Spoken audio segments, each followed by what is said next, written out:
Good morning, this is the segment Teen Talk New York, and I'm your moderator, Janaba. Today I'll be talking to my colleagues about having self-confidence. Good morning, everyone. Good morning. Good morning. Why do you think people have high or low self-esteem? Well, I feel like it's based off the things that they do. You know what I mean? So it's either both ways. You know what I mean? So it's really based off the things that you do. You know what I mean? Can you be specific?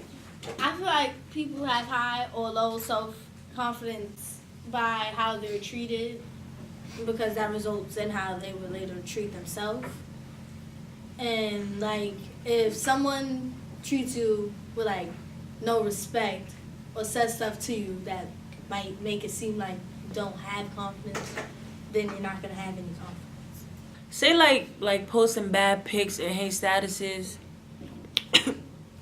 Like, how do you think that shows your level of confidence? It will show you a level of confidence because if you show that you don't really care about it, or you will try to at least stop it, that shows a lot of confidence in it. You know what I mean? So, you know what I mean? Yeah. So I'll pass it on. I feel like when people post like statuses like about others or like hair stuff, I feel like they don't have confidence. Like they're basically, if you're hating, you have no confidence because like you don't see something. You probably don't see something in yourself that you don't have. So you talk crap about others. Same thing my colleague was saying, like if somebody was writing something about you or anything else, being a hater or whatever, you want to bring others down with you since you're being brought down. Do you think something should be said about bad pics and hated statuses? Of course, they're bad pics and hated statuses. But do you say something to like prevent it from happening next time? Of course. Wow. You know, if you didn't want it up there in the first place, you should obviously prevent it. I feel like when you tell people about the pictures they post, sometimes they might delete the one picture, but they might do it again because say if like they're at home, they feel like, oh, I feel like no one shows me the attention I want. It makes me feel sad or something. They might post a picture that people will give a lot of attention to just to try to boost their confidence, even for the little day that it's up there. So either way, it's gonna end up being reposted, even if you say something to them. Same thing as her. I feel like when you don't get enough attention at home or with people like that supposed to love you and care and show that type of attention to you, sometimes you feel like you just gotta like. Some people like take their body areas and post it because they feel like, oh, maybe I'll get more attention by doing this or by doing that because they don't get the same attention that they're supposed to get at home.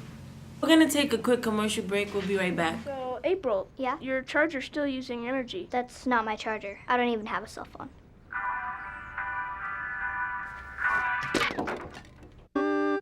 Millions of kids are using their energy wisely.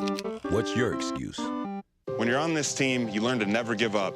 Even if you're down, third-string quarterback, clock ticking, Hostile environment, exhausted, you can never lose hope. There are over 13 million people in the Horn of Africa affected by famine, war, and drought that are counting on us for help. More people affected than the population of New York City and Los Angeles combined. And we can't give up. Please go to this site and forward the facts about this crisis to everyone you know. Do more than donate. Forward the facts. Welcome back to the show. Our new topic is college advisory. What is college advisory? College advisory is basically a class that we take, and it helps us to understand what we need for college and like which route we should go and stuff. It helps to like better prepare you and what to think about what you need in order to get into college and how to be prepared for anything that happens to you.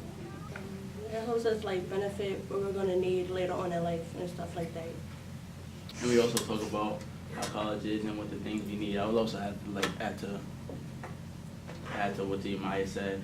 It helps the things that we need for college and how to prepare for life and how to prepare for college for the things that we need in the future. Why should you go? We go to get prepared for college, and we also go to college advisory to know what's going around us right now in this period, because it's kind of rough out there and it's kind of hard to realize, oh, college is really that hard. So that's why I go. That's why we go. I feel like you should go to college advisory so you won't be stuck. Like when you're signing college applications, you get like that first rejection letter back and you wonder why. When you go to college advisory, you learn why you would get rejected or accepted and just everything that you would need to know to put so you won't ever have to get that rejection letter. Has it been helpful so far? It has been helpful to me because I didn't know a lot of stuff about college. Like, I wasn't really worried about it. And, like, it helped me to understand more, like, what I could do to get into good colleges that, like, because before I thought, like, because my grades, like, oh, I wouldn't be able to go to this and that college. But then when we learned about the brag sheet and stuff, and if you, like, help volunteer and stuff, when I learned about that, I learned that could help you go into a good college and stuff. And that they don't pay attention to your, like, 10th grade. So that helped me to, like, become a better person and be like, oh, let me start being a better person now that I know I can start over. It's been helpful because it helps you know that it's not all about one thing to get into college. Like, sure, a college, you might need certain grades to get in, but if you don't have those certain grades, that's not what it's all about. If you have certain extracurricular activities or volunteering works, that can help you along with the grades to get in. It's not all about just having the grades or only the activities. It's a whole bunch of stuff that can input to help you go.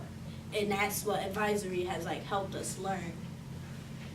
For me, it helped me understand what colleges to choose and what college what's right for me and what's not right for me and stuff like that. And really what I'm into and what I'm not into and separate what's what.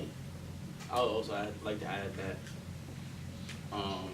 advisory also let us figure out what are the things that we like to have for college, and it helps us to figure out who's going to give us that recommendation, who's going to give us that brag sheet, who's going to help us get through college. No problems at all. Before we wrap up, do you guys have any final thoughts about both topics?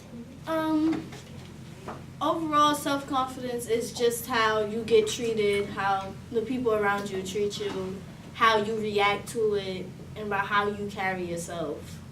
And it's just about how you're living.